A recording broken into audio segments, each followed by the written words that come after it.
আসসালামু আলাইকুম। কথা নাহিয়ান স্বাগত জানাচ্ছেন টিভি সন্ধ্যার খবরে। ক্রাউন সিমেন্ট শিরোনাম দেখছিলেন, এবার নিয়ে যাচ্ছি পুরো খবরে। অনেকটা তাড়াহুড়ো করেই বাড়ানো হলো বিদ্যুতের দাম। 7 টাকা থেকে বাড়িয়ে পাইকারি পর্যায়ে দাম নির্ধারণ করা হয়েছে গড়ে 8 টাকা 39 পয়সা, আর গ্রাহক পর্যায়ে ইউনিট প্রতি 1 টাকা 52 পয়সা বাড়িয়ে 10 টাকা 63 পয়সা করা হয়েছে। দুপুরে সংবাদ সম্মেলন করে নতুন দাম ঘোষণা করে Bangladesh energy regulatory commission BERC।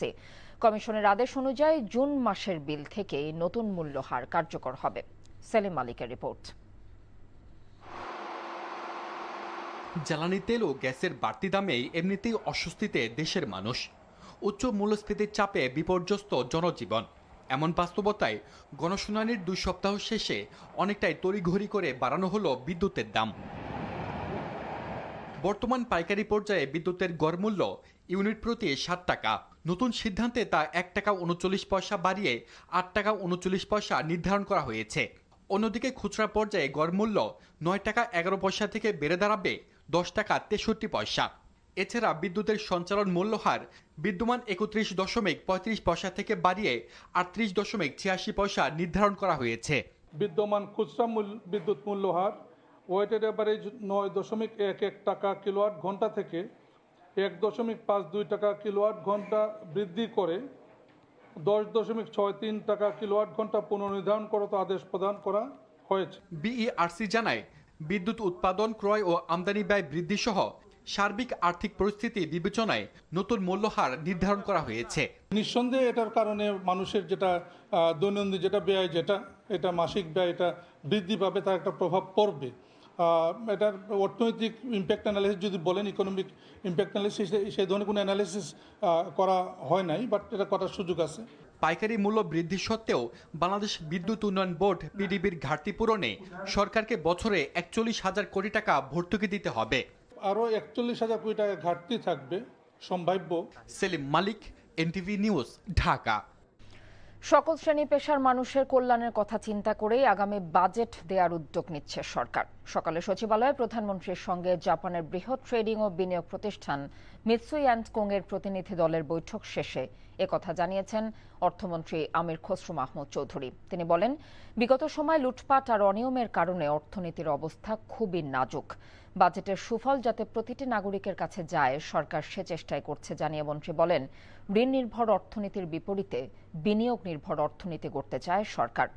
আগামী বাজেটের মাধ্যমে $1 ট্রিলিয়ন অর্থনীতি বাস্তবায়নের দিকে এগিয়ে যাবার প্রত্যাশা অর্থমন্ত্রীর।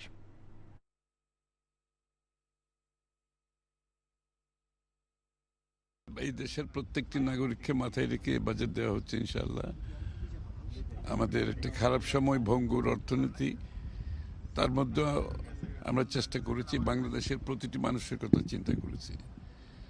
সবাইকে মাথায় রেখে বাজেট দেওয়া হবে ইনশাআল্লাহ।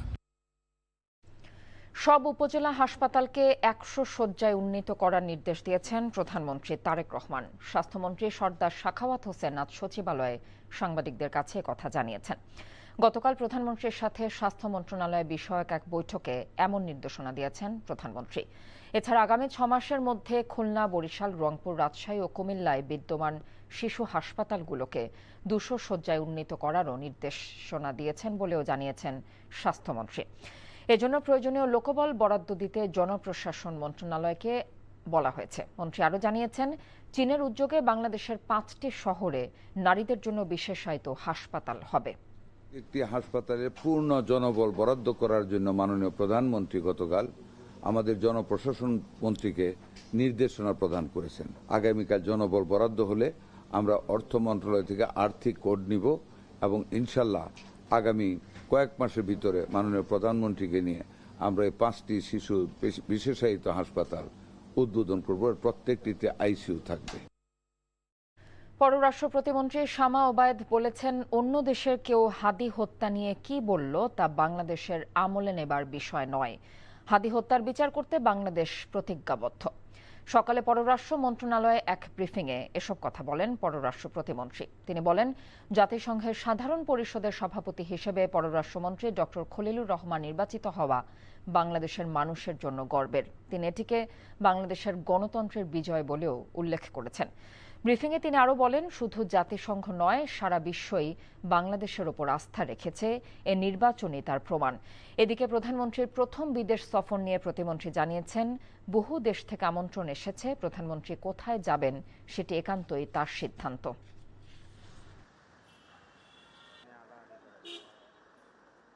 একটা ইলেকশন হয়েছে আরেকটা দেশে, পাশের দেশে, সেখানে যিনি হেরে গেছেন তিনি বলছেন ওনাদের সরকারকে উদ্দেশ্য করে, সেটা নিয়ে এখানে আমার বাংলাদেশে আমার কমেন্ট করা উচিত হবে বলে আমি মনে করি না।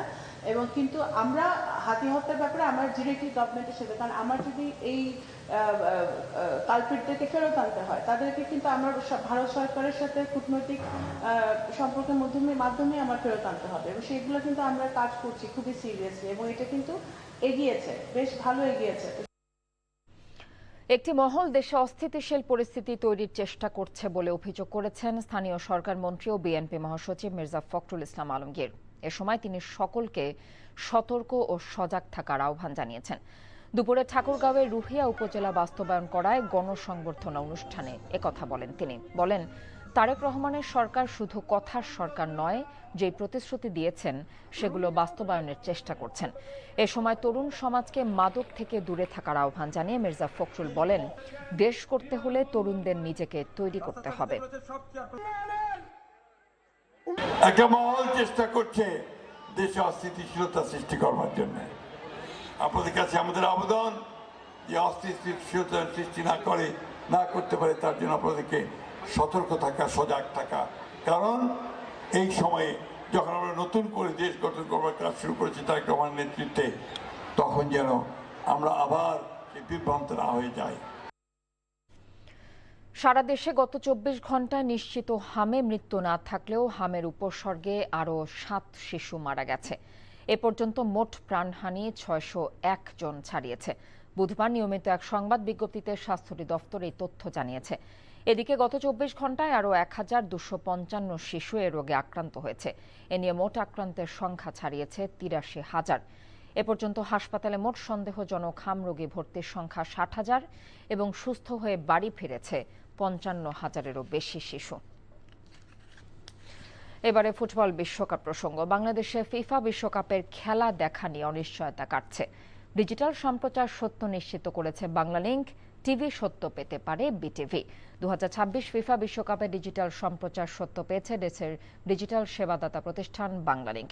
তাদের ওটিটি প্ল্যাটফর্ম টফের মাধ্যমে দেশের দর্শকরা যে কোনো স্থান থেকে সরাসরি উপভোগ করতে পারবেন বিশ্বকাপের প্রতিটি ম্যাচ। নিজেদের ভেরিফাইড পেজে এক পোস্টে বিষয়টি নিশ্চিত করেছে বাংলালিংক। তবে দেশের টেলিভিশন দর্শকদের জন্য বিশ্বকাপ সম্প্রচারের বিষয়টি এখনও চূড়ান্ত হয়নি। বিশ্বকাপ সম্প্রচার নিয়ে সরাসরি ফিফার সঙ্গে আলোচনা করছে বাংলাদেশ সরকার। চূড়ান্ত হলে বিশ্বকাপ সম্প্রচার সত্য নেবে বিটিভি। বেসরকারি পর্যায়ে খেলা দেখাবে তারা বিটিভি থেকে সত্য নিতে পারবে, যা আগামী 2-3 দিনের মধ্যে চূড়ান্ত হতে পারে। এ ছিল এনটিভির সন্ধ্যার খবরে। রাত 10:30টায় রাতের খবর দেখার আমন্ত্রণ রইল। এতক্ষণ সাথে থাকার জন্য ধন্যবাদ সবাইকে।